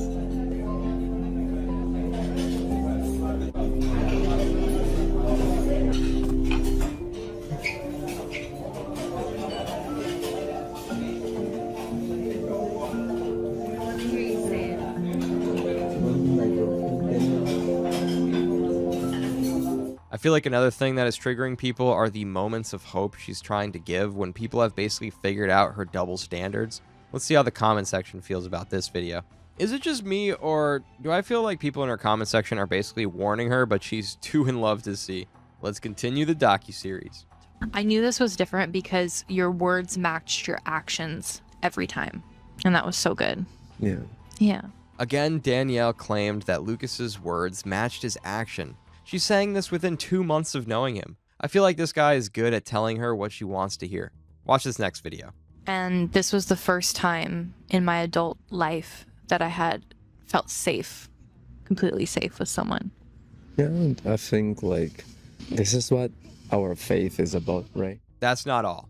Really early on, that made me go, okay, yes, this is my husband. On our first date, called What I Do on Social Media, and you said that I give people hope and I spread joy and love. Listen to what he had to say about how he knew she would be his wife. And when the food got there, you gave me your hands to pray. And when you act like that, in front of everybody, you just gave me your hand and said, Yeah, just in public. Yeah. Uh-huh. Yeah. And I said, well, it's her. You know? Now, this next part was really funny to me. We went shopping together for the first time. The first time, babe. I need to say it. She's the best. At what, honey? What? At what? At shopping. That's it?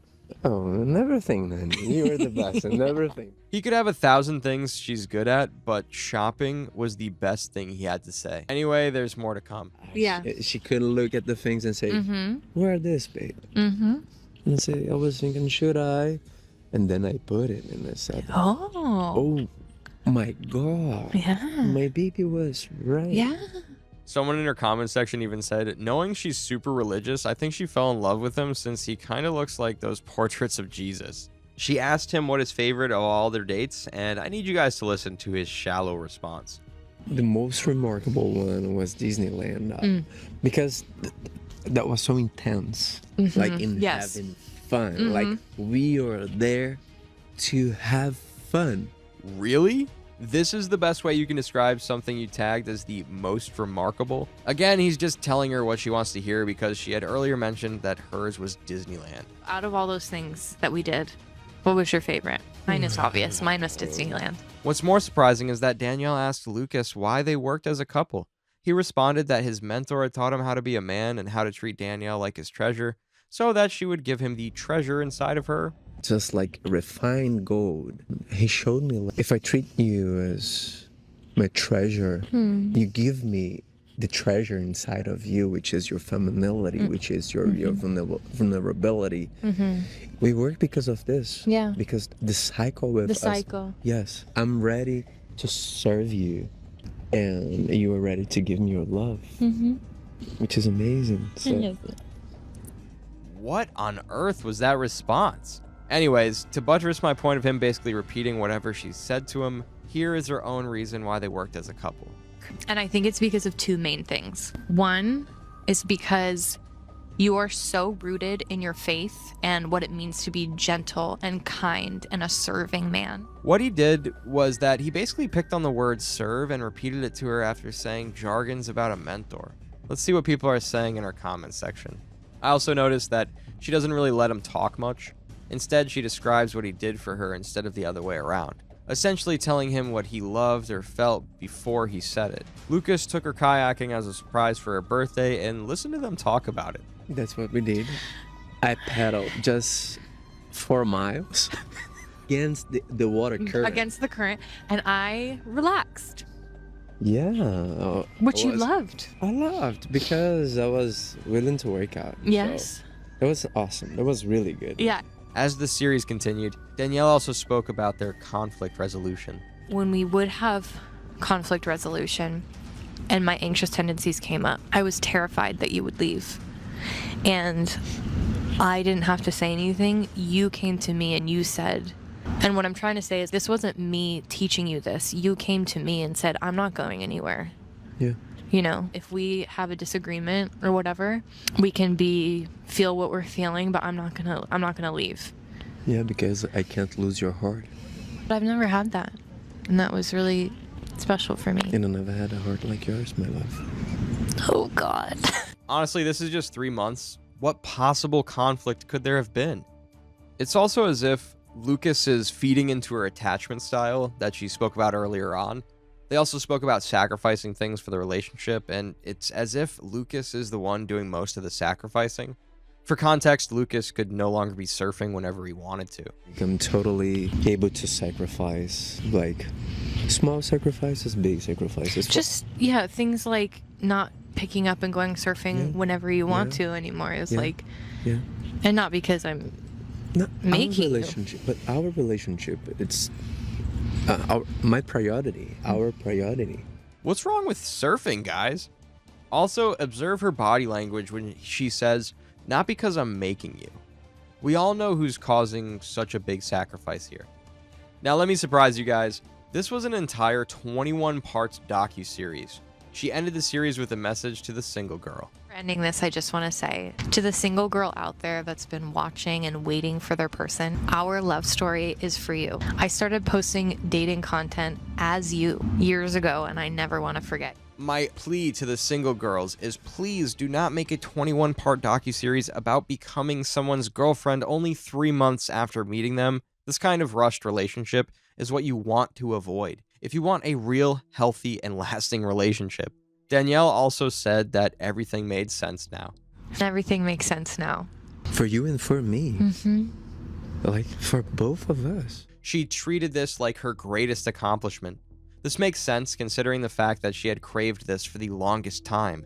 The irony here is that Danielle, who had previously said ladies do not focus on men, now made finding her man the biggest accomplishment. I was really surprised by what I found out next, and trust me guys, you would not believe it. Get ready with me to get engaged. Yes, guys. She planned her engagement, and I'm not even making this up. Apparently, they drew a timeline from like 3 months of dating. Okay, so the first part of this is obviously like, how do I know it's going to be today?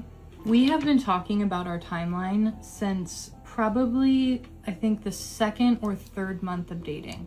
Is it just me, or are we not presently in a time where guys plan surprise proposals? She even knew the exact date. It's like taking the fun and the romance out of it. In terms of the specific day, I had a couple appointments that Lucas was like, you need to reschedule those.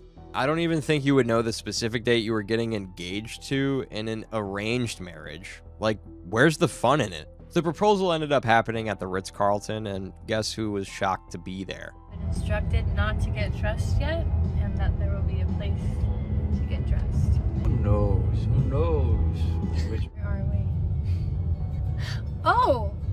We are going to the Ritz-Carlton.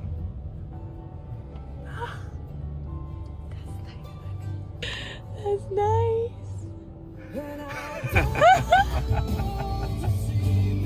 By the way, Ritz-Carlton is actually a prominent location. Her comment section responded in a way that showed they were familiar with her content. So I have to stop asking questions. I'm trying to control things. I want you to experience. I've been trying to ignore it, but Lucas can be really cringe. In that video, he was telling her to stop trying to control everything. I want you to experience it. This adds more context to what we had earlier said about her planning everything. Here's a video she recorded some minutes before the proposal. Okay, I'm about to get engaged. We did it. I'm really happy. Did you all notice that in that video she said we did it? No offense, sis, but you are alone on this one. Here's the proposal video, and honestly, it was beautiful.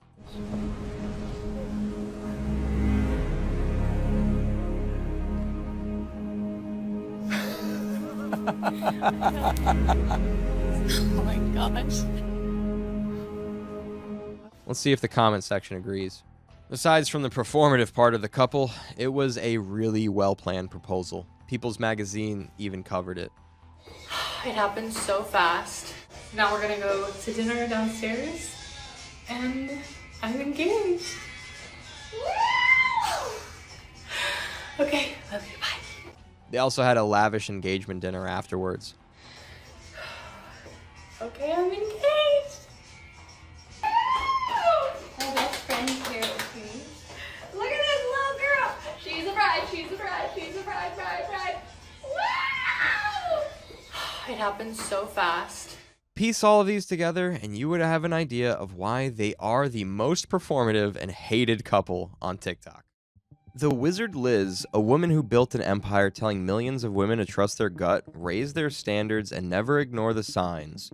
But on the night of May 27th, 2025, that same woman who preached all of that was sitting alone, 4 months pregnant, her cat's in Dallas apartment she shared with her fiance, and her phone showing her screenshots she was never supposed to see. Her fiance had made a secret Snapchat account. He had been texting another woman, and he had called their whole relationship fake.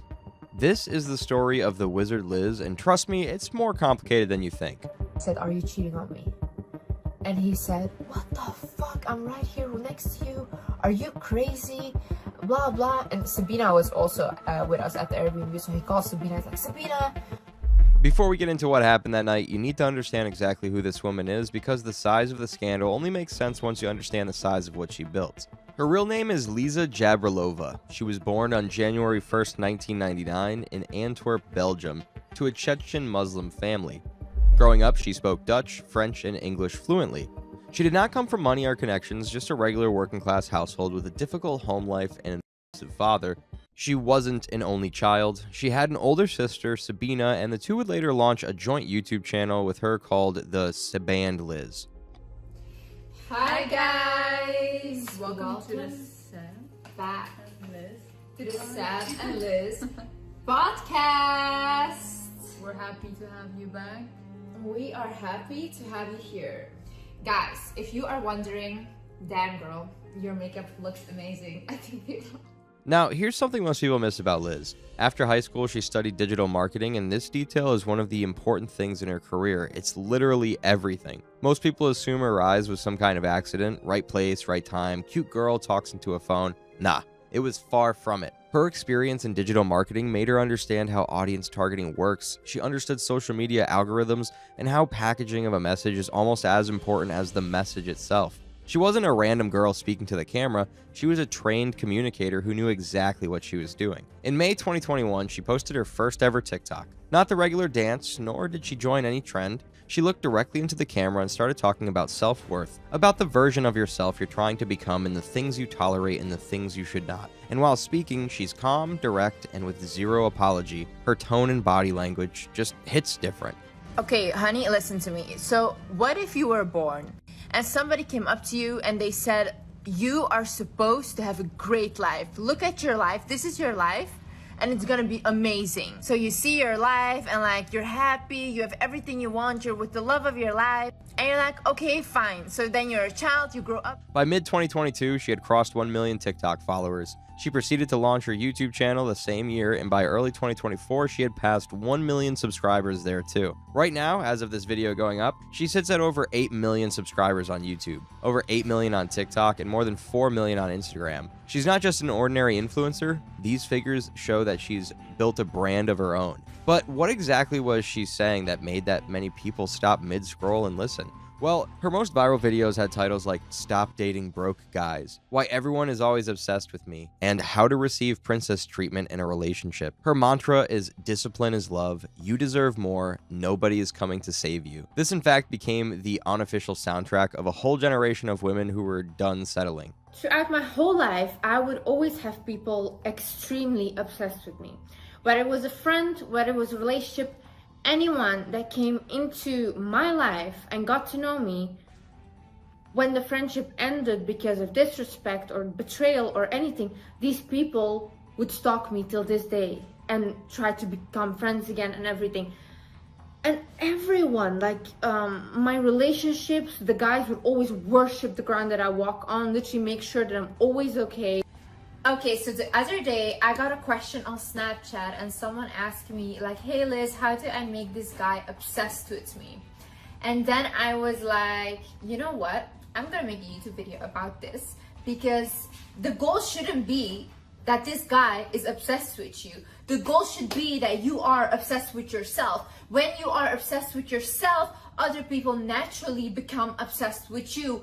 It is how it is. The thing here is you can't make people obsessed with you. For millions of young women who'd spent their entire online lives watching men talk about what women owe them, Liz felt like someone had finally handed them a microphone. But unfortunately, that's also exactly where the first problem began. On the surface, the Wizard Liz was about empowerment, but when you sit and look deeply at the full body of her content, not just the 30 seconds clips that would spread on TikTok or random YouTube shorts, but the actual complete videos, you'd start to see a much more complicated picture. Let's start with her dating advice because it's the most watched and also the most controversial part of what she does. Over the years from 2021 till present, she's been extremely consistent about telling women not to date men who are financially unsuitable, like the clip shown earlier. She says men providing as a proof of his emotional investment. She has a video with over 2 million views about receiving the princess treatment in a relationship where she coaches women to expect men to spill and set standards and to not apologize for wanting a man who makes an effort financially. I heard that you don't know how to get spoiled by a man. And I heard that some of you, and honestly, my heart breaks every time I think about this, are paying for a man. I know that you guys need my help. That's why I'm here. Now, is it necessary for you to be spoiled by a man? No, absolutely not. If you want to do 50-50, whatever, I don't care because it's not my life.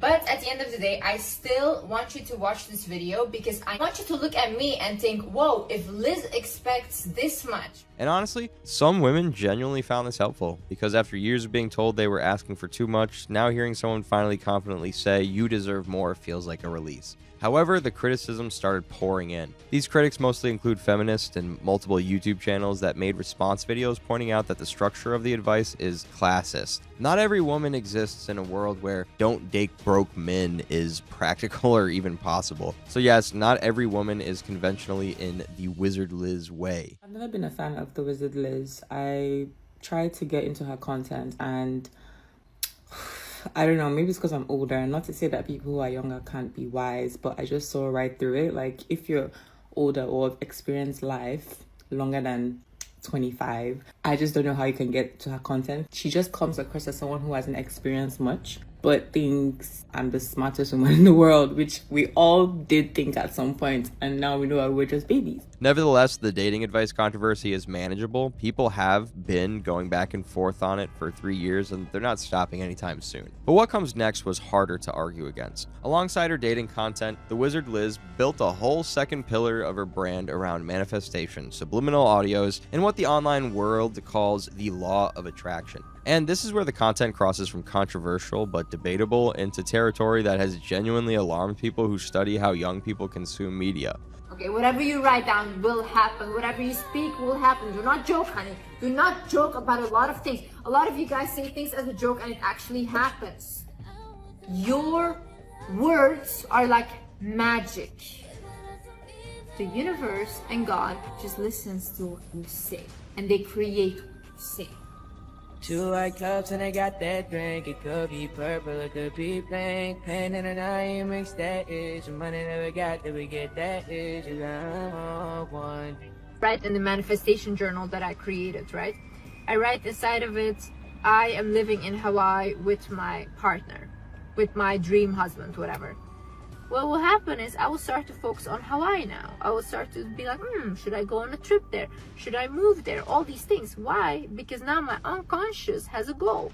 Let me explain what subliminal audio actually is, because it's important you understand it before I tell you how it's being sold. Subliminals are audio recordings, usually music or ambient sound, that allegedly contains affirmations hidden beneath the level of normal hearing. The claim is that your subconscious mind picks up these hidden messages even when your conscious mind does not, and over time, with repeated exposure, reprograms your belief about yourself and about reality. Now, listening to calming audio alone while sleeping is completely harmless, and also the claims attached to subliminals are also not harmless, at least not harmless has been heard of, but Liz and other creators of subliminals have promoted them to help with more than just sleep, but also helps listeners physically change their appearance, attract specific people, and alter their material reality simply through repeated listening. She's made her own subliminals, which her followers listens to, and other creators also made subliminals for people who wants to be like the Wizard Liz herself. Now, there is no credible scientific evidence that this works. A study published in Personality and Social Psychology Bulletin by Dixon, Hornacy, and Hartley specifically examined belief and manifestation and found serious concerns about how that belief system interacts with mental health, especially in people who use it as a substitute for action, therapy,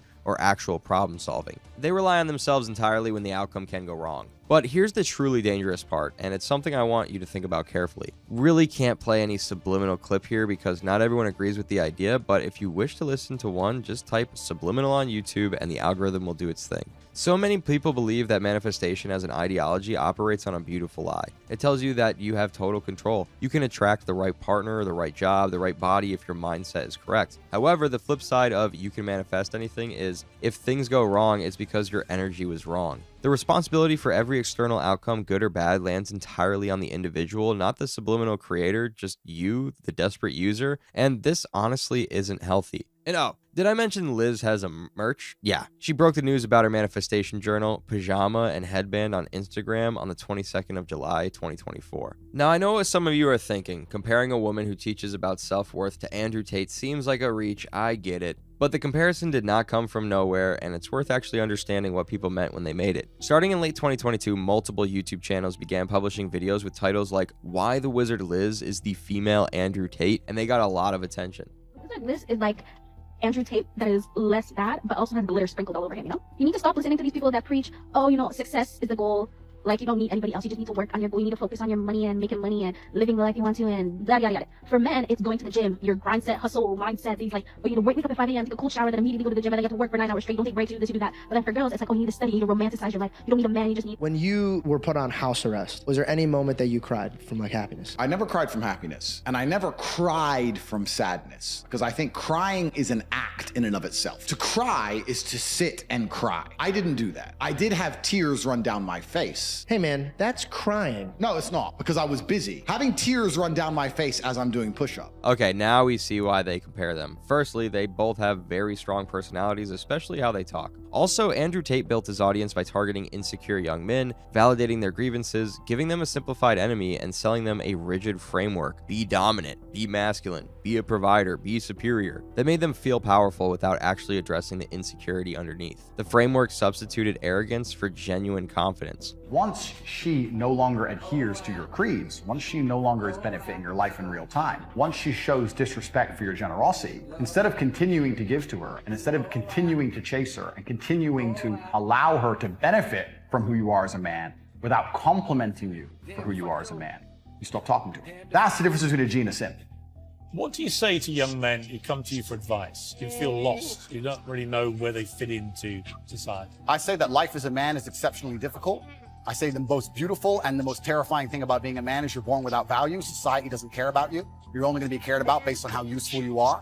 You have the chance to build yourself up and become a superhero if you're prepared to do the hard work. What people argued about Liz is that she does something structurally similar for young women. She targets women who've been hurt in relationships, validates their pain, and sells them a framework. High-value woman, dark feminine energy, know your worth. That makes them feel superior without necessarily healing the wound underneath. Now, does that make her content harmful? That's genuinely debatable. However, when 8 million young women are receiving hundreds of hours of content telling them that their romantic relationships are effectively a negotiation to win, the downstream effects on how an entire generation relates to love and partnership are not something to dismiss. Nevertheless, the real irony had not happened yet. At some point in late 2022 or 2023, a man named Landon Nickerson started appearing in Liz's content. It started like a glimpse of how she met the perfect man by showing us a couple content of both of them, and they seem so perfect. Landon is American. He described himself as a YouTuber and a tech startup CEO. He was 3 years younger than Liz, and importantly, before they met, he had been a fan of her content. He'd watched her videos. He knew exactly what she stood for. What happened next looked, from the outside, like the most beautiful possible proof of everything she had ever taught. Landon did not simply date Liz, he performed his love for her at a level that made her audience genuinely emotional. He wrote her an actual physical book, printed, bound, and full of everything he felt for her. He proposed to her in September 2024 with a $100,000 engagement ring. He posted about her constantly. He called her his dream. Their social media presence as a couple made them look like the very thing Liz had been telling women to manifest, a devoted, emotionally present partner who showed up fully. Her audience lost its mind, in the best possible way. Comment sections were flooded with women saying that this was the proof. She had held her standards, she'd done the work, and the universe had delivered. Then in early 2025, Liz announced she was pregnant. The community was overwhelmed. The couple who was already everything had now added a baby to the picture. Fans used the word manifested. They said they were crying. They said that this was what they had been holding out hope for in their own lives. On May 24th, 2025, just days before everything changed, Liz uploaded a video called Q&A with my husband, not fiance, husband, suggesting that somewhere in the timeline they may have already quietly married. 4 days later, the story broke completely apart. On the night of May 27th, 2025, in the early hours of May 28th, for much of her audience, Liz opened Instagram stories and began typing. The first thing she wrote was this: "I will never ever create a fake narrative for social media. I will not preach something and will not take the advice myself." Then she explained what had happened. Landon had created a secret Snapchat account in 2025 using Snapchat to hide conversations, which even her audience noted was a red flag in itself. Through that account, he had reached out to another woman asking to meet up. In the conversation, he had referred to his relationship with Liz, the woman who was 4 months pregnant with his child, as fake. The other woman, Peyton, had eventually found out who Liz was and reached out to Liz's friend with the evidence. Liz made a video explaining how she first confronted Landon. He denied it and called the evidence fake. She described the moment of realization that her cats were in Dallas with him and that all her things were in their apartment, that she was 4 months pregnant, and that in that instant she felt like she did not know him at all. But the detail that hit her audience the hardest was this one. She wrote that she had been having dreams telling her something was wrong, that her intuition had been screaming, that she had told him about those feelings, and that he had told her that she was imagining things. I had a dream where I see Landon and I see another girl and I'm also in the dream. And then all of a sudden Landon is with this girl. He's cheating on me in front of me, but the girl is confused that I'm angry. And I'm like, what the fuck are you guys doing? And then she looks at me confused in the dream, and then Landon is like trying to manipulate me into thinking that this is normal. So I'm like so confused. But then in the dream, I remember I was going to my family to tell them like, this is over, we're done. And then the dream basically ended with Landon like on the bench, like whittling his head down, and he was really sad. A week later, I go to London to see Landon, and we're gonna celebrate my birthday and everything. And I'm sleeping next to him. I'm sleeping, and guess what? Same dream happens again. Same exact dream.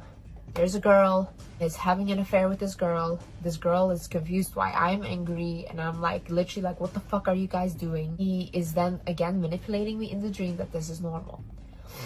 I wake up from this dream with severe heartbreak. Like my heart felt like it was broken into pieces when I woke up, like genuinely hurt. I look at Landon, I wake him up. I said, Landon, this is the second time I had this dream. I said, are you cheating on me? And he said, what the fuck? I'm right here next to you. Are you crazy? Blah, blah. And Sabina was also with us at the Airbnb. So he calls Sabina. He's like, Sabina, your sister's literally overreacting again. She's trying to cause a fight. And Sabina was like, Liz, like, calm down. And I was like, Sabina, my heart is literally broken. I feel heartbreak. There's no way. And then she was like, no, Liz, stress yourself out. You're pregnant. Relax. Like, there's nothing. Like, and she looks at Landon and she says, he has to be so stupid to be cheating on you because he will lose everything. And Landon is like, yeah. But then I couldn't let this shit go. So what did I do? I went to Hyde Park with my sister. We went to walk. And I told Sabina, I said, Sabina, it doesn't feel right. There's no way. I said, this is a sign. This is a sign. And she said, okay, Liz, listen. Don't just ask for vague signs. Ask God right now. Pray to God right now and ask him to give you a clear sign, to show you the truth, the harsh truth. And I said, okay. So I prayed there. I said, God, please. I said, show me who he really is. Show me the harsh truth. And then, yeah. 3 days later, I received those messages from that girl.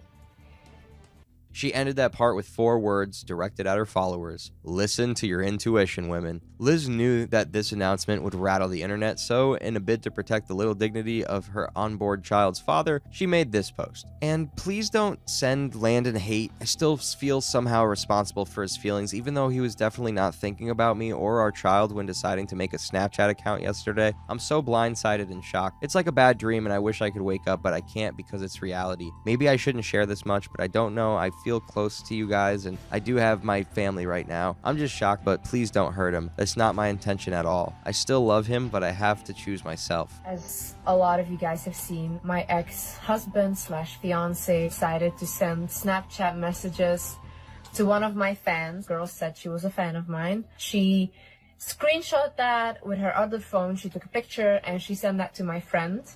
And that's how I saw it. I found out about this when I was 4 months pregnant. Also, I really want to say a huge thank you to my fans and my followers that have shown me so much love. And I revealed to social media that Landon had cheated on me.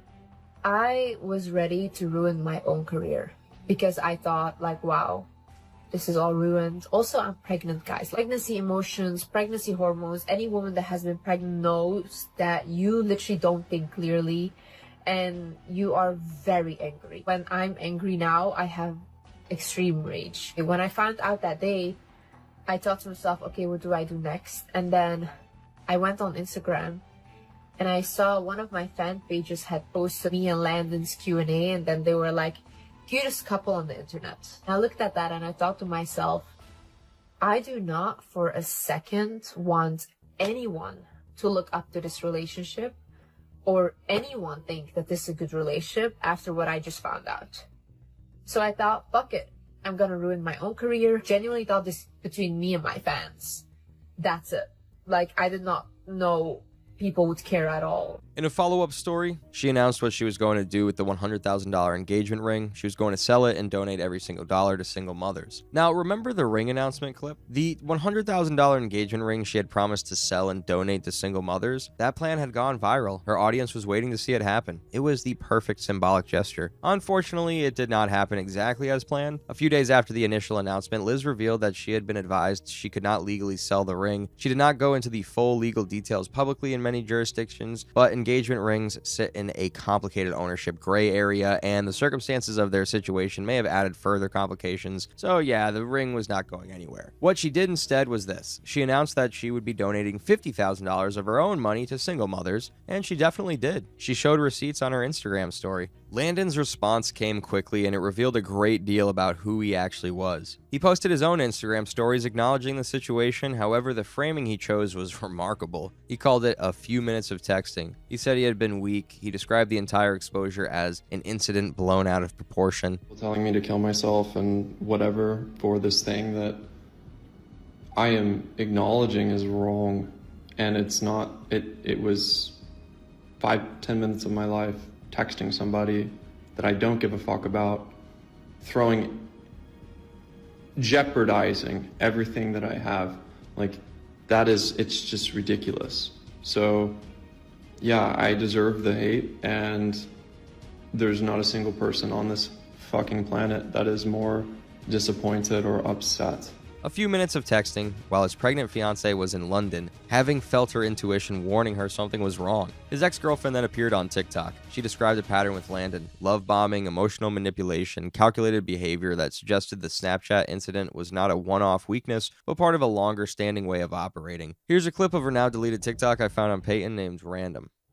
I break up with him. I don't see him. He said, he found my address. He found my therapist here in Miami. And she couldn't tell me that, but she was like, your boyfriend, like this and this and this. And I freaked out. I'm texting, like, how the fuck did you find my therapist? How the fuck? He's like, I wanted you back. I wanted her to have my experience with you. I wanted her to see that I love you. And I'm like, he didn't even deny it.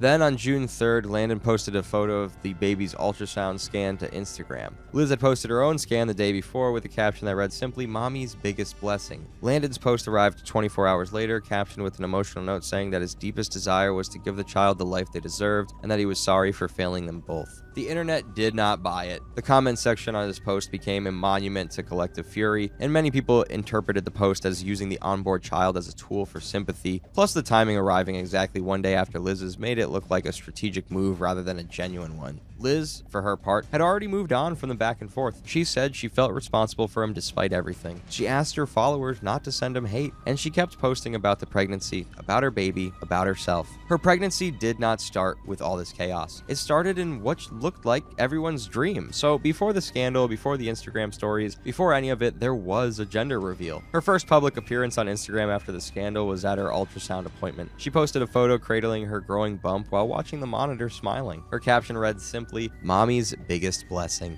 Then, in the weeks that followed, there were signs she had fully stepped into her new identity as a single mother. One thing she did was buy a car, and it was fully paid.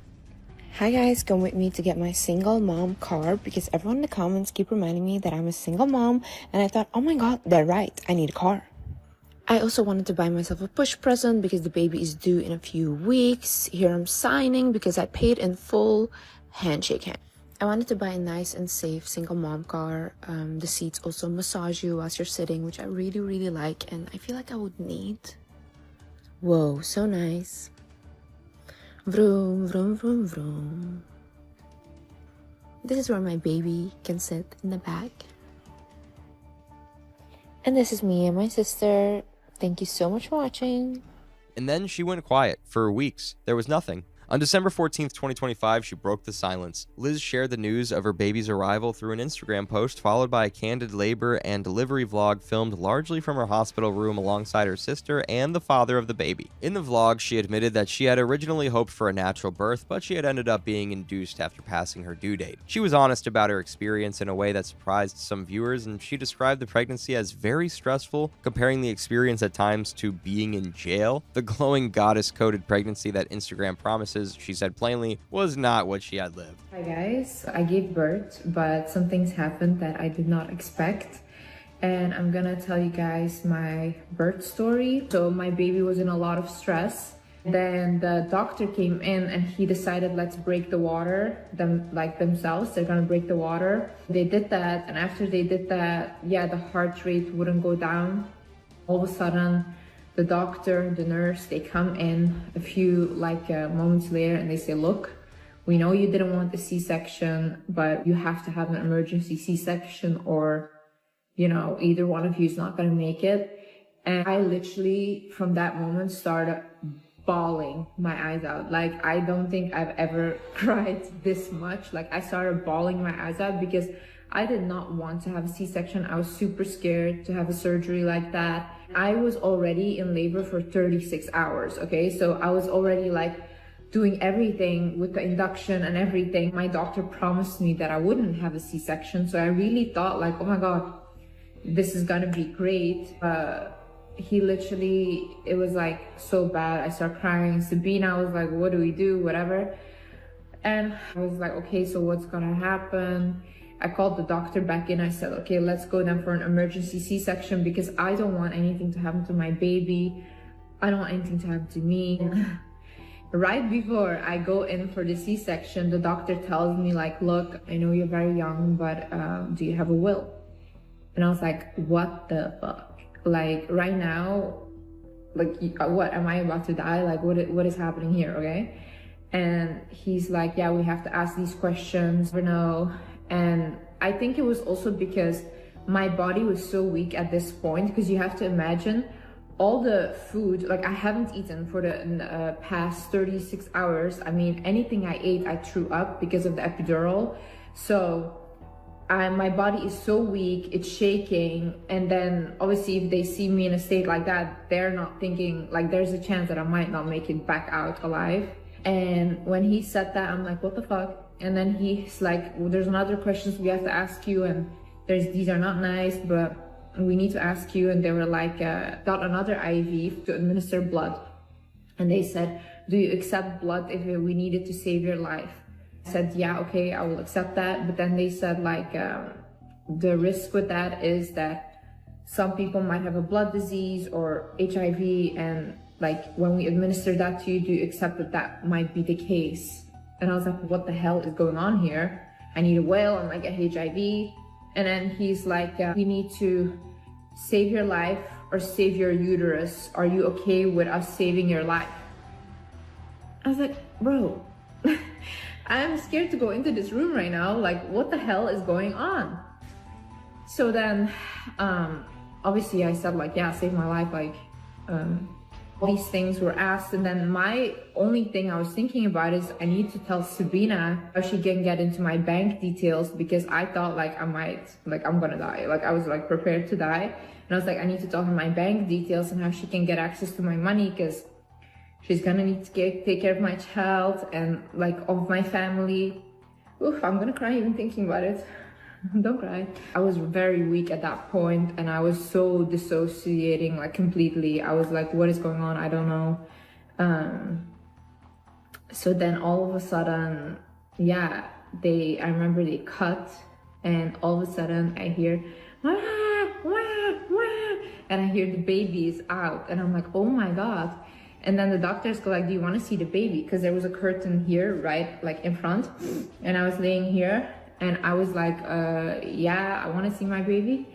And they pulled the curtain down. They are holding a baby filled with blood, okay? I still cannot get that image out of my head. I'm like, what the hell was that?